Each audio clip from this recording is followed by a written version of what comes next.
بسم اللہ الرحمن الرحیم۔ السلام علیکم بچوں، کیسے ہیں آپ سب؟ امید ہے کہ سب ٹھیک ہوں گے۔ بچوں، آج جمعرات کا دن ہے اور 3 ستمبر ہے۔ آج ہم باب صوم کے سبق میثاق مدینہ کی پڑھائی کریں گے۔ میثاق کہتے ہیں معاہدے کو۔ رسول صلی اللہ علیہ وآلہ وسلم جب مدینہ منورہ تشریف لائے تو اس وقت مدینہ منورہ میں مختلف قبیلے کی جمع قبائل آباد تھے۔ ان میں مہاجرین، انصار، یہودی اور دیگر قبائل شامل تھے۔ مدینہ منورہ میں یہود کے 3 قبائل بنو قینقاع، بنو نذیر اور بنو قریظہ تھے، جبکہ جاہلیت میں انصار کے قبیلے اوس اور خزرج آپس میں لڑتے رہتے تھے، جس سے یہ کمزور ہو گئے تھے۔ ان کے مقابلے میں یہود طاقتور اور مالی طور پر خوشحال تھے۔ رسول صلی اللہ علیہ وآلہ وسلم نے امن و امان برقرار رکھنے کے لیے مدینہ منورہ کے تمام قبائل کو جمع کیا۔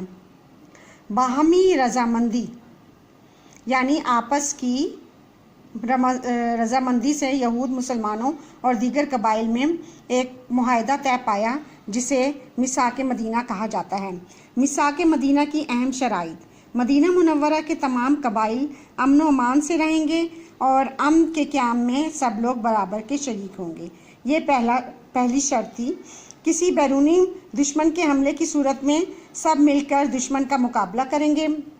معاہدے کے فریق آپس میں خیر خواہی اور بھلائی کا برتاؤ کریں گے۔ معاہدے کے فریق مدینہ منورہ کو حرم یعنی خانہ کعبہ تسلیم کریں گے اور اس میں فساد برپا نہیں کریں گے۔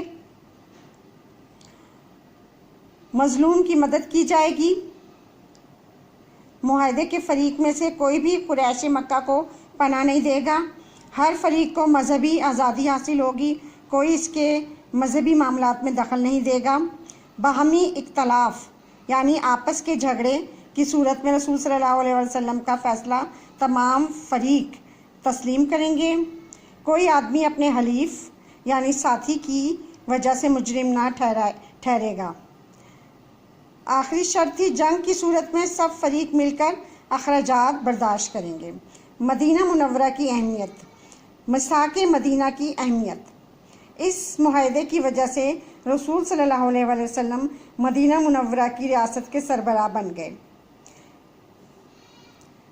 نمبر 2، نبی کریم صلی اللہ علیہ وسلم نے مختلف قبائل اور مذاہب کے لوگوں کو ایک جھنڈے تلے جمع کیا۔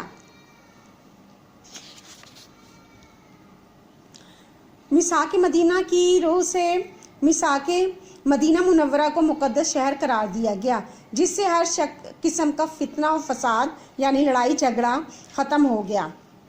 یہود کی تائید و حمایت حاصل کرنا رسول صلی اللہ علیہ وسلم کی بڑی سیاسی کامیابی تھی۔ میثاق مدینہ ایک سیاسی اور معاشرتی منشور تھا یعنی قانون تھا، جس کی بنیاد پر اسلامی ریاست کی بنیاد رکھی گئی۔ اس معاہدے کی روح سے مدینہ منورہ کا دفاع اور مضبوط ہو گیا۔ میثاق مدینہ انسانی تاریخ میں مذہبی رواداری یعنی بھائی چارے کی شاندار مثال ہے، جس میں دوسری اقوام کے مذہبی، معاشرتی، سیاسی حقوق کو تسلیم کیا گیا۔ میثاق مدینہ دور حاضر میں عالمی امن کی بنیاد بن سکتا ہے۔ یعنی اگر ہم میثاق مدینہ کی شرائط کو دیکھیں اور اس پر عمل کریں تو آج کل جو لڑائی جھگڑے ہیں وہ ختم کیے جا سکتے ہیں اور امن و امان قائم کیا جا سکتا ہے۔ بچوں، آپ نے بھی میثاق مدینہ کو اچھے طریقے سے پڑھنا ہے اور اس کی پڑھائی دھیان سے کرنی ہے۔ اللہ حافظ۔